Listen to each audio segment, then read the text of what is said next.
Thank you very much. It's an honor to be recognized by the Center for Ethical Leadership, an organization that challenges to take on the most important issues in our communities in new ways that foster our collective power and our collective wisdom. It's a particular honor to receive an award named after Bill Grace, someone who has brought much to this community and much to me, including some very well-timed reminders that we lead this work for justice with love and with care, and sometimes that has to include love and care for ourselves. I'm also honored to receive this award alongside Judy and Alaric, two people whose contributions to the community I respect greatly. I'm very humbled to be in their company. I want to thank my family, friends, and colleagues who have come here tonight to support me. It means a lot, and it only makes me slightly nervous, but I'm sure it's all good. It's great. There's been a lot of stories about immigrants tonight, and I have an immigrant story as well. It means a lot to me that my mother is here tonight.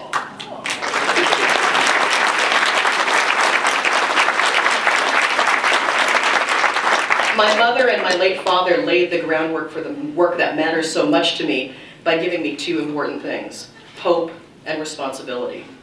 As immigrants, my mother from Japan and my father from the Philippines, my parents love this country with a passion and fervor that is unique to immigrants. Like so many immigrants before and after them, their love was less about what this country could do for them, but more for what it could mean to their children. They had hope in the American dream. They believed in the great American experiment, the effort to build a nation where we act on the belief that all are created equally, where opportunity exists regardless of who you are or where your parents came from. Once I had my adolescent braces out, I was simultaneously told that I could both be the president and Miss America. But seriously, they passed along that hope and opportunity that they saw as inherent to that dream. But they also talked about the responsibility to the common good that was the companion to hope and opportunity. And that sense of responsibility was so strong for my mom that I was this close to getting guilt-tripped into applying for admission to West Point so that I could pay it all back to my country. But it's how seriously she took this sense of responsibility. I'm grateful to her because that link between hope and responsibility and her unabashed love for this great American experiment we're all a part of is what led me to civil rights and social justice work.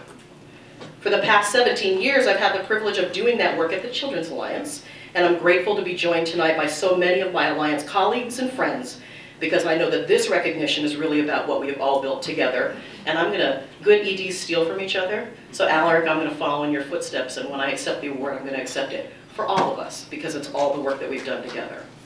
At the Children's Alliance, you heard we work to ensure that laws, policies, and programs work for kids, and we hold our leaders accountable until they make good on their promises to keep all children safe and healthy.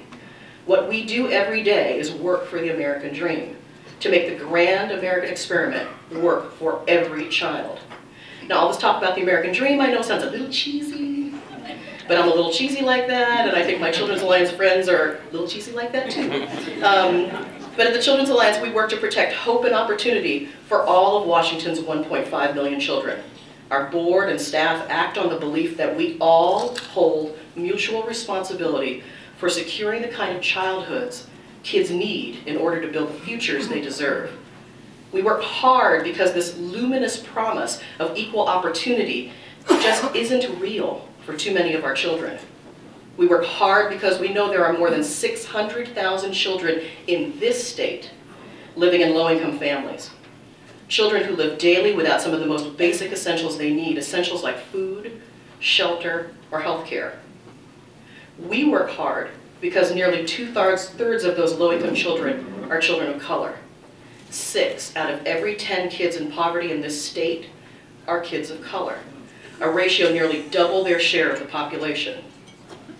We work hard because a child is a child is a child, no matter where she was born, or who her parents are, or what zip code she lives in. Every child deserves our care and protection.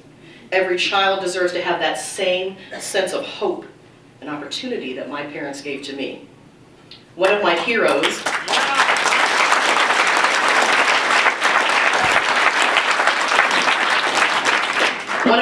is former US Supreme Court Justice Thurgood Marshall. And he once said, A child born to a black mother in a state like Mississippi has exactly the same rights as a white baby born to the wealthiest person in the United States. It's not true, but I challenge anyone to say it is not a goal worth working for.